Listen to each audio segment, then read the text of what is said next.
यति घर बनाएर असफल र पार्दै ठेकेदार पनि छोड्देर हिँड्यो। अब आफ्नो बुढा पनि सोझा छन्, तिलाई केही थाहा छैन। यस्तो घर बिचारले बनाएर त भएन। अब अर्कै ठेकेदार भएन, खोजेर काम त गर्न पर्यो नि। अब बुढालाई चाहिँ भन्न जानु पर्यो नि, काउन होइन ए बुढा।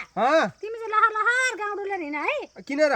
घर बनाउनु हेर त्यस्तो बिचारले बनाएर ठेकेदार हिँडिहाल्यो, अनि त्यो घरको पुरा गर्न पर्दैन, त्यत्तिकै छोडेर हुन्छ। बर्खा लाग्यो थाहा छैन। बर्खा त लागिसक्यो, ठेकेदारले छोडेर हिँडिसक्यो हो र? छोडेर त हिँड्नु, सामान पनि खोल्छ, आएर पत्र छ, केही छैन। अब अर्को ठेकेदार खोजेर ल्याएर त घर पुरा गर्न परेन। ओहो, अब यो भन्ने बित्तिकै फेरि अर्काले आजकल्टो गरेका कामलाई कसरी खोजेर ल्याउने होला त?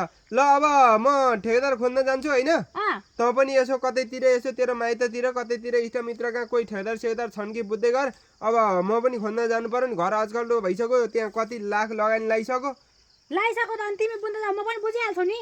ल ल ल ए आफूले मतलब नगरेस् त। कामदार पनि कति चाहिँ टुप्पिकाए ल, यत्रो रड यहाँ उत्तिकै छोडिदिएर गएछ नि, के चाहिँ गर्ने होला? चतुरे किन भन्दा जुत्रे? यता आनु, यहाँ बस्छ। भन्दा यता सुन्न, मेरो घर बनाउँदा बनाउँदै ठेकेदार चाहिँ सर्लकै लाएर हिँड्यो होइन, छोडेर। अब ऊ बेला तँलाई ठेका दिन पनि आँट्या हो। अब तैँले अलिकति महँगो भनिस् र उसलाई 1-1 लाख रुपियाँ सस्तो दिन्छ भनेर चाहिँ मैले काम लगाइहालेँ होइन।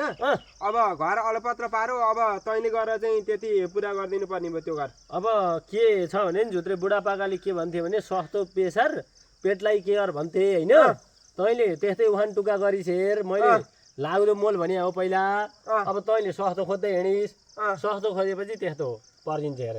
अब तेरो घर कस्तो भइछ के भइछ एकचोटि नहेरिकन मैले यसै भनेर निर्णय दिन सक्दिनँ हेर।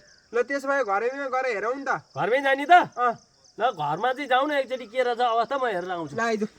ओ चतुरे भन्छ जुत्रे, अब ल मेरो घर यही हो होइन। अब केरी मिलाएर गर्छस् गर्नु पर्यो तैँले। अब मैले तेरो घर लगभग सबै हेरेँ होइन। अब ऊ बेला मैले 5 लाख रुपियाँ तँसँग ठेकामा आयो, तैँले अर्कैलाई सस्तोमा दिइस् होइन। अब 4 लाख अर्कोले गरिदिन्छु भनेर 4 लाख दे।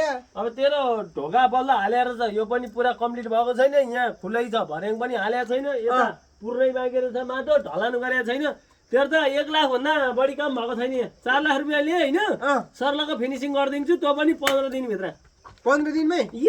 मेरा मान्छे कहाँ 1 लाखको मात्र हुन्छ चतुरे? यहाँ लगभग आधी भन्दा बढी काम सकिसकेको छ ठेकेदारको मापदण्ड अनुसार। अनि यहाँ त आधी तल ढलान सलान डिपिसी सिपिसी जम्मै गरेर टोइलेट ट्याङ्की सबै बनाइसकेको छ होइन। तँलाई अब 5 लाखको काम हो, तैँले ऊ बेला 5 लाख भने तँलाई 2 लाख रुपियाँ दाम चाहिँ दिन्छु म।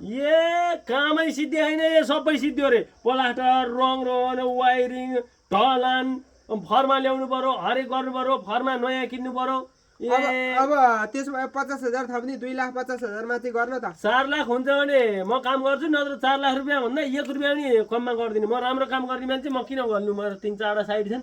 अब म अर्कै मान्छे खोज्छु, त अहिले जा। ल ठिकै छ, जो खोजे नि खोज, बर्खा लगाइसक्यो, मान्छे चाहिँ छिटो खोजेर काम सिद्ध